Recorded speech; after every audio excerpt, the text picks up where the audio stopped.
if I do end up with it as an REO, I can do a quick sale to who? Rehab real. To Gary, my best buddy, because I'm going to give him #1 best price to you. Okay? But I'm the one deciding. And then from there, traditional real estate exits, right? This is where I've taken ownership of these, actually deed in lieu, yeah, taken ownership of these assets. And now my risk is going way up because now I own the damn thing. Cost and risk go up as you go down this list. Okay. So, the parallel universe of notes. Note exits. There's wholesaling. There's flipping. Reperforming. And it goes on and on and on. So go ahead. When I've taken ownership, I now enter the physical real estate cycle. Again, so my point here is, how many exits does a physical real estate person have? How many exits you have, Gary? 2 or 3. 2 or 3, 7 max, if you're going to use all your arrows in your quiver. How many do I have? 2. No, how many do I have? As the bank. As the bank, how many exits do I get out of this? Or as a note investor, how many exits do I have? A lot. Okay, a lot. I have yours plus mine, right? You don't have mine. You don't get yours. I get all of them. I have all of the exits. Okay. So I'm an exit king. So here's kind of the rough correlation. You know, the wholesale to wholesale. Sales kind of like rehab. Cash flow equates to rent. A partial sale is kind of like a lease option. Back one pleasing. Okay. So, and then there's these. I didn't even bother drawing the arrows because it just got too busy. So my point is that all these kind of equate to get you to change your mindset to also to say, okay, well, yeah, it's like this, so it's not that far from what I'm doing. It's not that far from doing a rehab. Yeah, well, holding the note is kind of like having a rental, so it's okay. It's all right. Tell yourself it's all right. Okay, there's therapy for this. Okay. Go ahead. So, again, both of these, as cost goes up, risk goes up, but the risk then gets amplified as it goes back to the feedback loop. I'm an engineer. Thank you. Feedback loop into here, and the risk goes up even more because now I own it and I'm responsible for everything on it. Go ahead. So let's do a deal example. Sorry for throwing you a lot of information on one sheet here, but here's a proverbial $100,000 loan here. Purchase price $33,000. This is a reperforming note, example of reperforming a note. We talked about that huge return earlier on how you get that. So boarding costs, that means getting it from whoever sold it to you, FCI exchange, let's say, over to now your servicer, and it's less than 500. I just threw a number out. It's boarding, and then kind of they send out these hello and goodbye letters, et cetera, and then you wait maybe a month until you really do anything. So it takes a little while, and you've got some other costs for some paperwork. You might be spending some money on updated BPOs or other things like that. So there's stuff to do, right? It costs you a little bit of money, and you're paying the servicing company along that time frame also.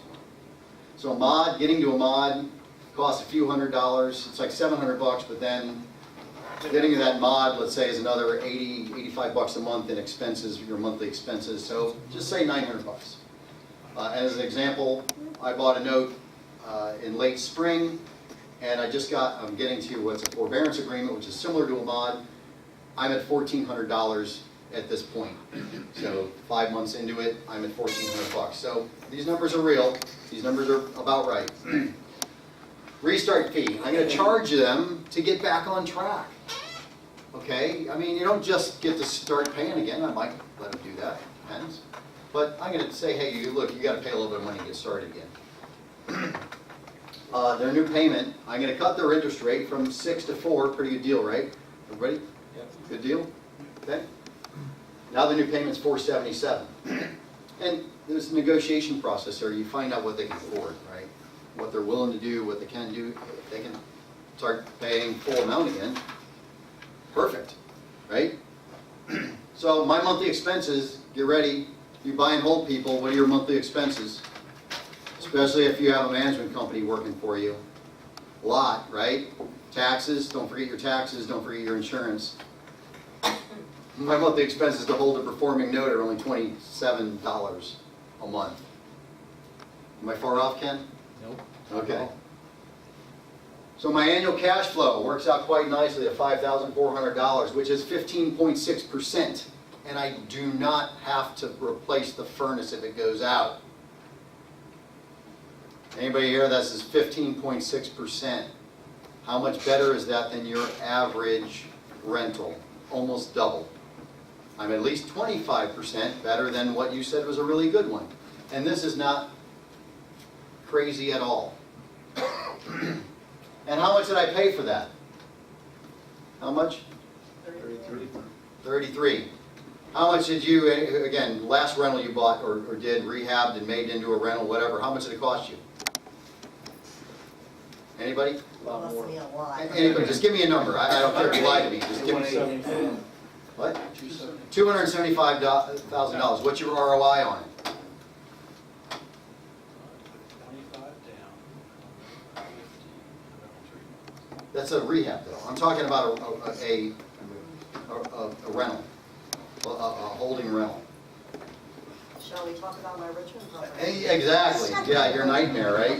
So it's, and how many of these can you buy versus that $100,000, $200,000 rental, right?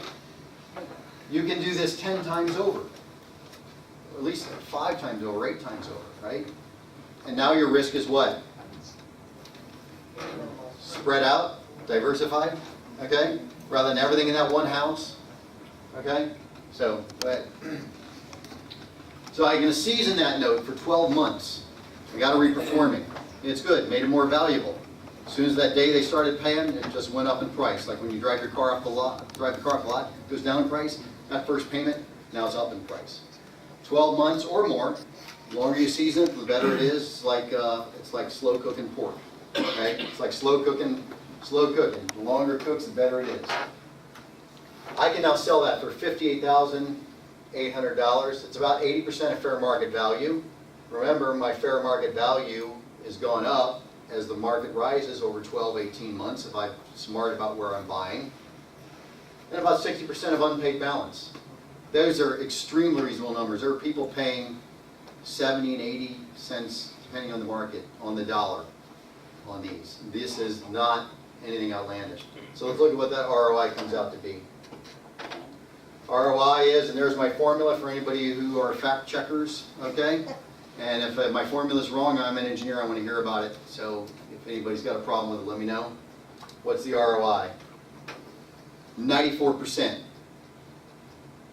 94%. Am I crazy, Ken? Not at all. Not at all. That's a nice average. Yep. Yeah. Okay. Let's go. Anybody? Break?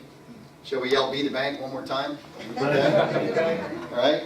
Anybody need a break? Anybody want to take a break? No, I think you're good. Oh, so I have you captivated. Okay. You sure? Everybody just stand up and stretch, please. Everybody stand up and stretch just a minute. I see people kind of like still sagging. I know you don't want to. Hug your neighbor. You know, chant "Be the bank." How you doing? I'm Dan. I heard that, didn't you? You're not that scary, Ken. You're Curious. Curious. walks off You are my hero. You're my new hero. This crazy? Are you? You owe 200 now for You might.